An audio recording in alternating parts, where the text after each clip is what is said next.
이 에스라 느헤미야는 마치 한 권의 책처럼 이 같은 내용을 이렇게 연속해서 기록하고 있습니다. 에스라 느헤미야는 이스라엘 백성들이 바벨론 포로에서 귀환하여서 그리고 그 귀환하여 하나님의 은혜 가운데 그들이 다시 성전을 재건하고 하게 되었습니다. 그리고 그들은 성전을 재건하는 가운데에 많은 그런 방해자들의 공격에 의해서 성전이 짓는 것이 지체되기도 하였습니다. 그러나 이스라엘 백성들이 함께 한 마음과 뜻을 다하여 정성을 다하여 그들이 함께 성전을 재건하는 일들을 하였던 것입니다. 이스라엘 백성들은 이렇게 바벨론 포로 70년 이후에 예루살렘으로 돌아오게 되었을 때에 그들이 그 이스라엘에 새롭게 정착하는 과정 가운데 수많은 어려움들을 그들은 겪어야 하였습니다. 그러한 어려움들 가운데 그들은 다시 이방 여인들과 함께 결혼하게 되면서 그들은 영적인 큰 침체 가운데 다시 빠지게 되었습니다. 이스라엘 백성들이 다시 성전을 짓고 하나님 앞에 제사를 드리기 시작하였지만 그들의 그 드린 제사는요 잘 유지되지 못하였고 바벨론 포로 시기 때부터 그들은 하나님의 말씀을 잘 듣지 못하고 그 하나님의 말씀을 배우지 못하여서 영적인 그러한 큰 기갈 상태에 그들은 있었던 것입니다. 하나님은 제사장 출신이자 에스라를 그들에게 보내주셨어요. 그들에게 하나님의 말씀으로 말미암아 이렇게 다시 재건되는 일들을 하나님께서는 하셨던 것입니다. 오늘 1절 말씀에 기록하고 있듯이 아닥사스다 왕 제20년 기슬르월에라고 하는 시기는 바로 이러한 그 이스라엘이 하나님의 성전을 재건하고 한참 뒤에 시간이 흐른 뒤였습니다. 하나님께서 그들에게 은혜를 베푸시고 또 하나님께서 그들에게 성전을 재건하게 하셨고 또 하나님 그들 역경 가운데 그 어려움들을 지나서 이렇게 하나님 앞에 설 수 있도록 해주셨지만 이스라엘 백성들이 잘 예루살렘을 재건하고 성벽을 세우는 그러한 일들이 잘 진행되지 못하였고 이스라엘 백성들이 어려운 가운데 환난 가운데 능욕을 당하고 성벽은 허물어지고 또한 성벽에 있는 문들이 다 회파되는 일들이 일어나게 되었던 것입니다. 이러한 때에 하나님께서는요 이 느헤미야를 부르셔서 이스라엘을 영적으로 다시 재건하는 일들을 하게 하셨던 것입니다. 여러분 느헤미야는요 오늘 말씀에서 기록하고 있듯이 이 아닥사스다 왕, 즉 페르시아 왕의 그 수산궁 왕궁에서 바로 술관원장으로 있었던 사람이었습니다. 술관원장이라 하면 이것은 그 당시에는 굉장히 높은 그러한 관직이었습니다. 우리가 에스더서를 보게 되면 에스더가 죽으면 죽으리라 하고 왕 앞에 나아갔던 것처럼요. 왕의 부름 없이 어떤 사람이 왕 앞에 나아갔을 때에 왕이 손에 있던 금규를 내밀지 않으면 그 사람은 죽임을 당하여야만 하였던 것입니다. 이처럼 그 당시에 왕 앞에 늘 나아가서 왕을 보살피는 이 술관원장직은요 굉장히 그 높은 관직에 속하였던 것입니다.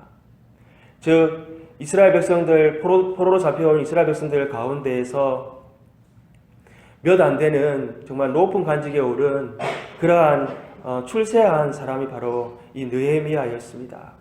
이 느헤미야는 정말 그 높은 관직 가운데에서 안정된 삶 그리고 또 많은 것을 누릴 수 있는 그러한 삶을 그는 살고 있었지만 오늘 이 하난이라고 하는 형제 한 명이 예루살렘에 갔다가 돌아오는 길에 전한 그 이스라엘 백성들이 지금 능욕을 당하고 또 멸시를 당하고 이스라엘의 성벽은 허물어지고 또 성벽에 있던 그 성벽 그 문이 지금 해파되었다는 얘기를 듣고 이 느헤미야의 반응은 어떠한 것이었습니까? 4절 말씀을 제가 한번 더 읽어드리겠습니다. 내가 이 말을 듣고 앉아서 울고 수일 동안 슬퍼하며 하늘의 하나님 앞에 금식하여 기도하여.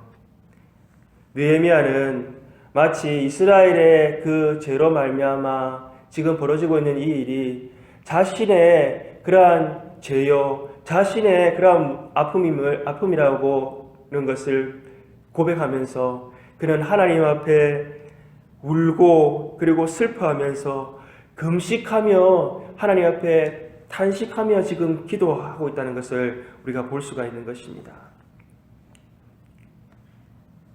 또한 그는 자신의 모든 간직을 잃을 수도 있고 또한 그가 심지어 목숨의 위험까지 당할 수 있는 자기 민족의 그런 문제를 왕에게 구하는 일을 그는 서슴지 않고 하겠노라 그렇게 다짐하면서 하나님 앞에 은혜를 구하는 그러한 기도를 그가 하였다는 것입니다.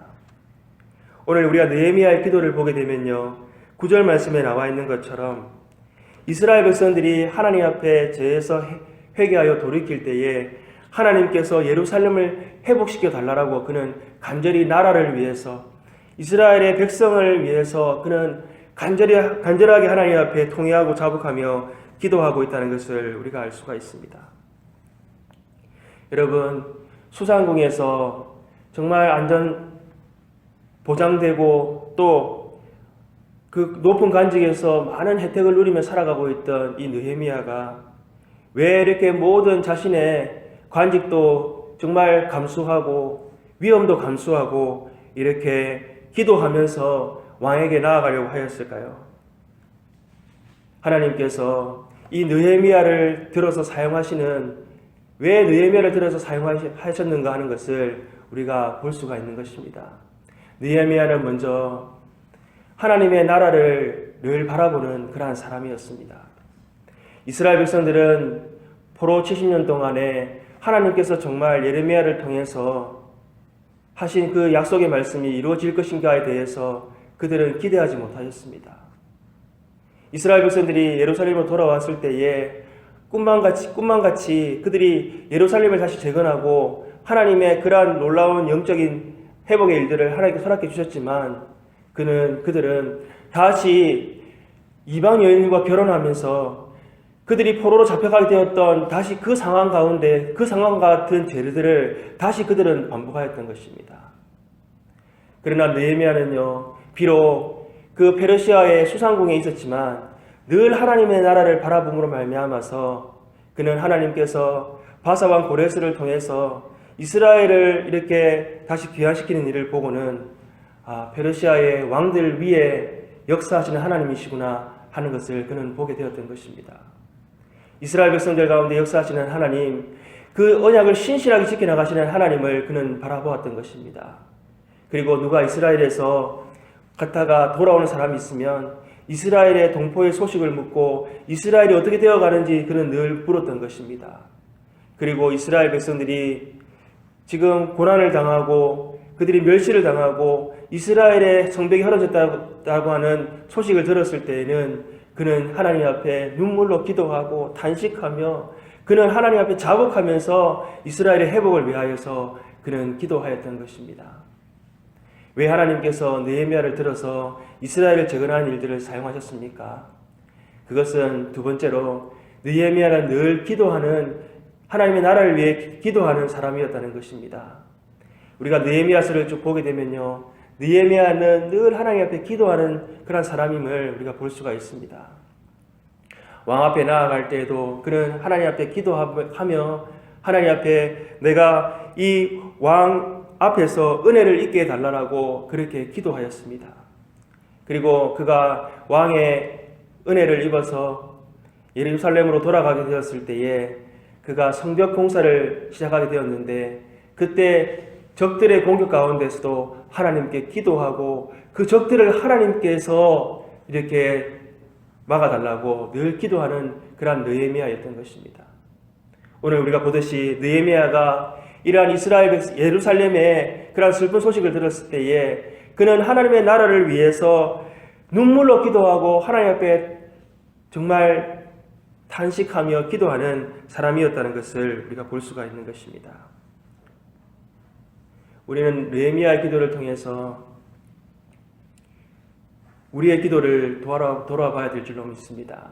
하나님은 우리가 하나님 앞에 구하는 기도는 아무리 작은 신음이라도 그것을 들으시고 응답해 주시기를 원하시는 하나님이십니다. 그러나 우리가 하나님의 뜻대로 구하고 하나님의 말씀을 의지해서 기도할 때에 하나님은 그 기도하는 대로 응답해 주시기를 원하시는 하나님이신 줄을 우리는 알아야 할 것입니다. 너희가 내 안에 거하고 내 말이 너희 안에 거하면 무엇이든지 구하라 그리하면 이루리라. 우리 예수님께서 그렇게 말씀하셨습니다. 또한 우리가 기도할 때에 우리가 느헤미야처럼 하나님의 나라를 위해서 기도하는 기도를 하나님께서는 들어 응답하신다는 것입니다. 너희는 먼저 그의 나라와 그의 의를 구하라. 그리하면 이 모든 것을 너희에게 더하시리라. 하나님은 우리가 하나님의 나라를 위해 기도할 때에 하나님께서 역사하시고 하나님의 일들을 이루어가시는 하나님이시라는 것을 우리는 오늘 말씀을 통해서 우리가 볼 수가 있는 것입니다. 오늘날 우리가 정말 느헤미야처럼 우리가 기도하고 있는가 우리 자신을 돌아볼 수 있기를 소망합니다. 우리는 하나님께서 우리에게 허락하신 이 놀라운 하나님의 은혜를 우리가 받았지만 우리의 자리에 안주하고 우리는 우리 자리 가운데에서 우리는 그냥 만족하면서 하나님의 나라를 위해서 정말 탄식하며 기도하고 있는가 하는 것을 우리가 살펴보아야 될 줄로 믿습니다. 우리는 얼마나 교회를 위해서 정말 하나님 앞에 간절하게 기도하고 있습니까? 우리가 죽어가는 영혼들을 바라보면서 우리가 하나님 정말 저들을 하나님 살려달라고 우리가 얼마나 그들을 위해서 애통하며 기도하고 있습니까? 또한 하나님의 나라의 그 복음이 전진되어지고 전파되어지는 일들이 이렇게 많은 사단 마귀의 공격에 의해서 방해되고 저지되는 일들을 보면서 우리는 얼마나 애통하며 기도하고 있습니까? 우리는 역사 가운데 역사를 운행하시는 하나님을 바라보는 우리가 영적인 그러한 시각이 있어야 될 줄로 믿습니다. 우리가 하나님의 나라를 바라보고 우리가 하나님께서 이루어가시는 그 역사를 바라보며 우리가 기도하기 시작할 때에 하나님은 우리 가운데에 하나님의 역사, 하나님의 일들을 우리에게 더 많이 말씀을 통해서 보여주실 줄로 믿습니다. 우리가 하나님의 나라를 위해서 우리의 삶을 우리가 드리기 시작할 때에 하나님은 우리를 통해서 하나님의 일들을 이루어가시는 것들을 하나님께서는 우리에게 보여주실 줄로 믿습니다. 우리가 오늘 느헤미야처럼요, 하나님의 나라를 위해서 우리가 하나님의 나라를 바라보고 기도하고 또 하나님의 나라를 위해서라면 우리의 모든 것까지도 하나님 앞에 드리고자 하는 그러한 마음을 우리가 가질 때에 하나님은 우리를 통해서 하나님의 놀라운 역사를 하나님의 나라가 땅까지 이루어지는 역사를 하나님이 이루어가게 하실 줄로 믿습니다. 너희는 택하신 족속이요 왕같은 제사장들이요 거룩한 나라요 그의 소유된 백성이니 하나님께서 우리를 먼저 부르시고 하나님은 우리를 통해서 하나님의 나라를 이루어가는 그런 놀라운 하나님의 사역들을 또 하나님의 일들을 우리를 통해서 이루어가신다는 것을 우리가 믿고 그것을 바라보며 오늘도 우리가 기도하고 하나님 앞에 정말 우리의 모든 교회가 세워져 나갈 수 있도록 우리가 기도할 때 하나님의 역사를 우리가 경험하는 우리들 되기를 소망합니다. 기도하시겠습니다. 하나님 아버지, 오늘 느헤미야를 통해서 이스라엘의 안타까운 현실 가운데에 민족의 하나님 죄를 자신의 죄로 끌어안고 하나님 앞에 통회하며 기도하는 느헤미야의 모습을 보게 하시니 감사합니다. 하나님 자신의 안위보다는 하나님의 나라와 그의 의를 위해 기도하는 하나님 믿음의 한 사람이 되게 하여 주시옵소서. 하나님 이 시대에 하나님께서 찾으시는 한 사람, 믿음의 사람 되게 하여 주셔서 하나님 우리를 통해서 우리 교회를 통해서 하나님께서 이루어가게 하실 일들을 우리가 바라보며 하나님 앞에 우리 자신을 드릴 수 있는 아버지 하나님 참으로 헌신된 하나님의 자녀들 되게 하여 주시옵소서. 아버지 하나님 나라가 확장되어져 나가고 하나님의 나라가 세워져 가는 일을 위해서라면 아버지 하나님 우리가 기도하고 하나님 아버지 우리 헌신하는 일을 아끼지 않는 주의 백성들 될 수 있도록 하나님 역사해 주셔서 마지막 시대에 하나님의 복음, 생명의 복음, 예수 그리스도의 복음이 전파되고 제자 삼는 놀라운 역사가 우리 교회를 통해 나타날 수 있도록 하나님 인도하여 주시옵소서. 모든 것 감사하고 우리 주 예수님 이름으로 기도합니다. 아멘.